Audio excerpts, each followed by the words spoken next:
I've just disembarked what may be the shortest and weirdest cruise in history on a ship that was planned to be scrapped in 2020. She was saved from the scrapyard by a new British cruise line, and I booked a 3-night mini break on her.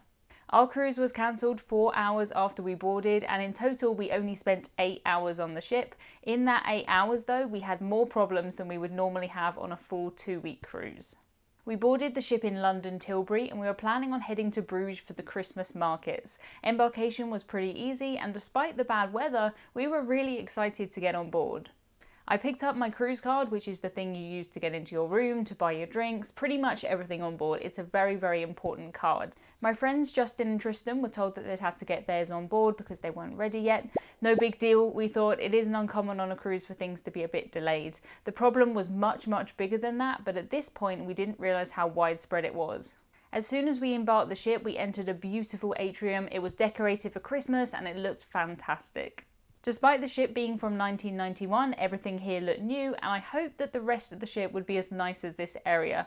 I didn't have particularly high expectations after reading review after review about broken toilets, broken air conditioning, but this area at least definitely surpassed my expectations.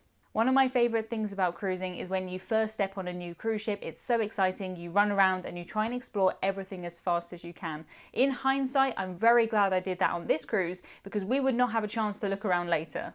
We found a big pub area called the Purple Turtle, which I've since found out used to be a casino. In the UK, we don't really gamble as much as other places, so if a British cruise line buys an American or an Australian cruise ship, they normally replace the big casino with one that is much, much smaller.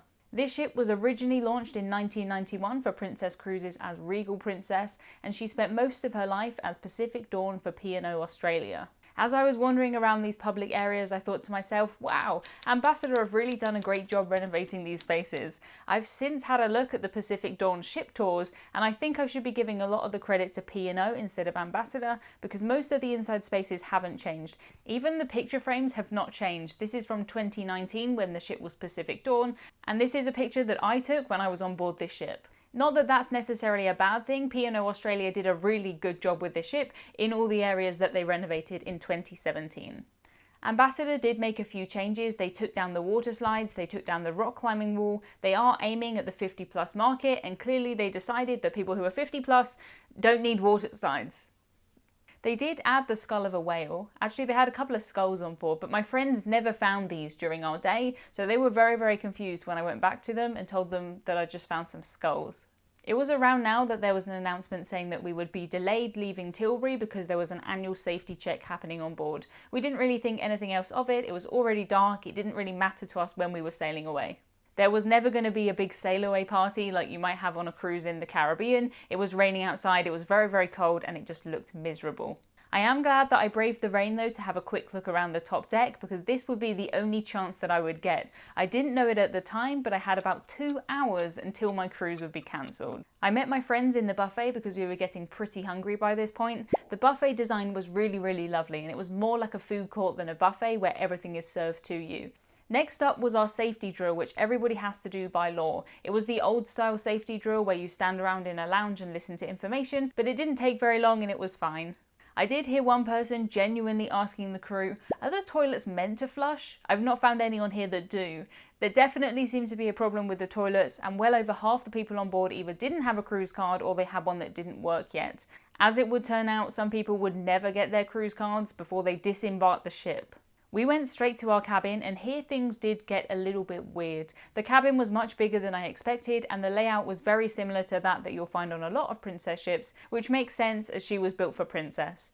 The first thing I did was have a look behind this curtain because it looked like there should be a window here. I had an inside cabin, so there was just nothing, and usually you don't have a curtain to nothing, but fair enough.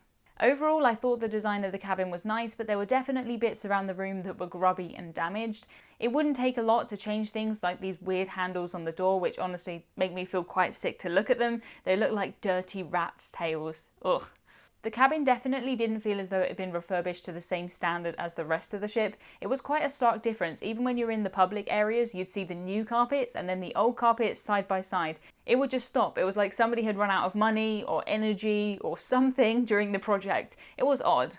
It was around now that I made a very big mistake and I unpacked my suitcase. I didn't put anything into the drawers with the weird handles because I didn't want to touch them, but we had a big wardrobe space, loads of other drawers, and a lot more hanging space than you'll normally find on cruise ships.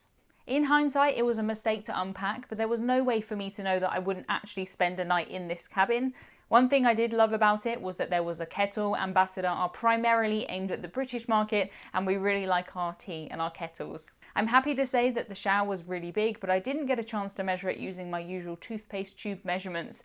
I'm actually happy that I filmed anything in this cabin at all, because usually I wait until the end of the cruise to film my cabin tours, but maybe something in me knew that this was all going to go wrong. I don't know.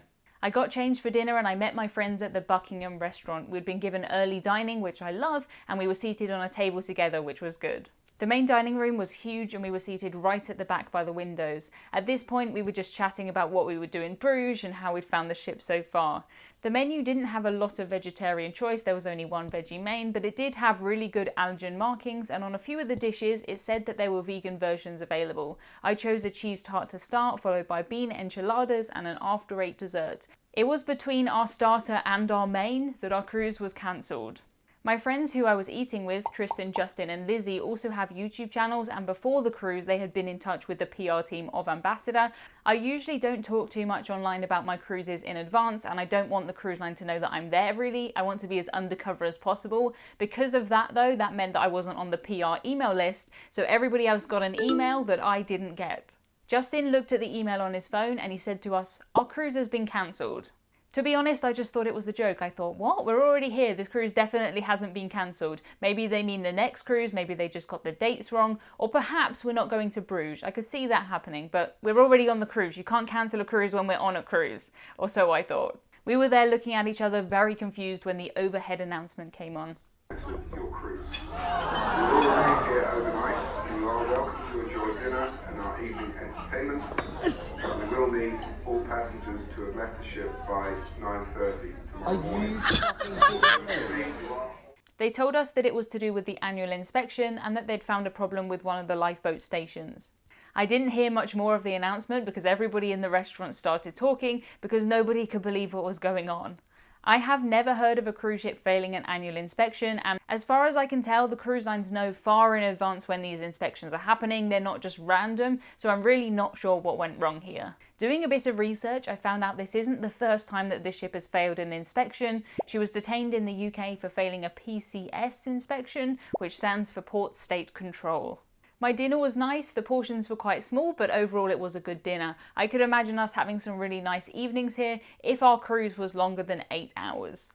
We had so many questions at this point, and my main one was, why can't we just stay on the ship and use it as a floating hotel? I think it would have been best if they gave us a refund if we wanted to go home, and of course gave us a discount if we wanted to stay on board, but they already had all of the food, they already had the entertainers, they already had the space, so to make us leave seemed really, really strange. I did learn a bit more about what happened as time went on, but at this point, I was so confused. I was quite lucky because I'd only travelled a few hours from home, but some people had travelled long distances and they were facing just being left in Tilbury. It's called London Tilbury, but it's really not London. The port of Tilbury is actually the main port when it comes to importing paper into the UK, but that is not a reason to spend 3 days there.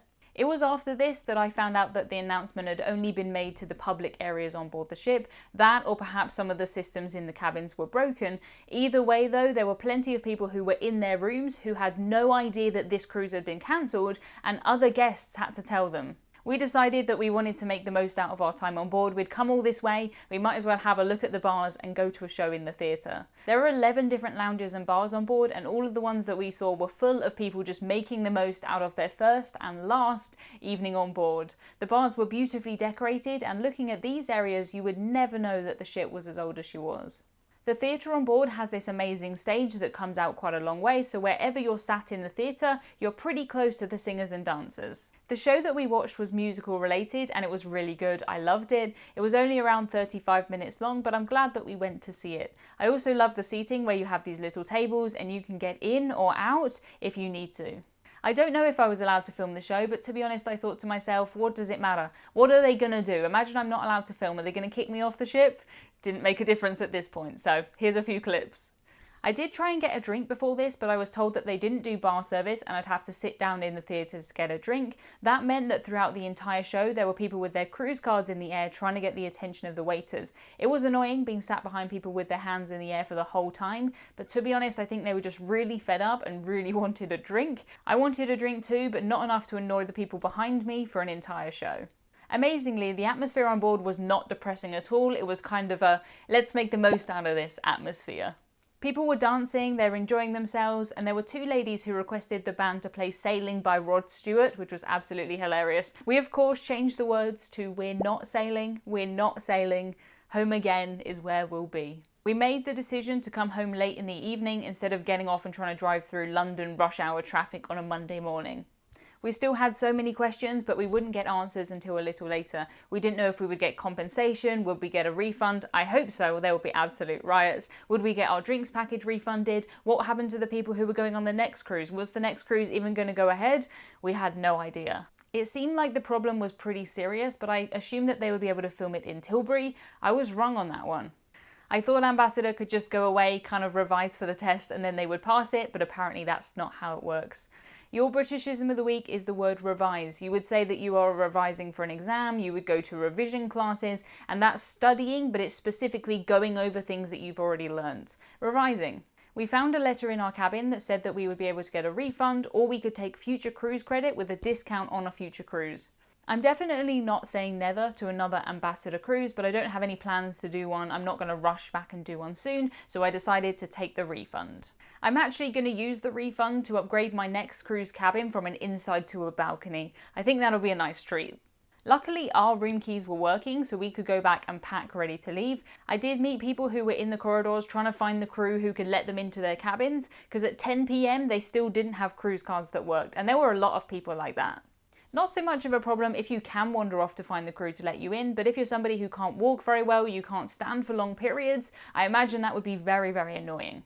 I also felt bad for my cabin neighbour who had decorated their cabin door for Christmas and then had to take it all down a couple of hours later. On the plus side, it was perhaps the easiest disembarkation that I've ever had on a cruise. We walked straight off. I've since found out that the next cruise after ours has also been cancelled, which is a shame.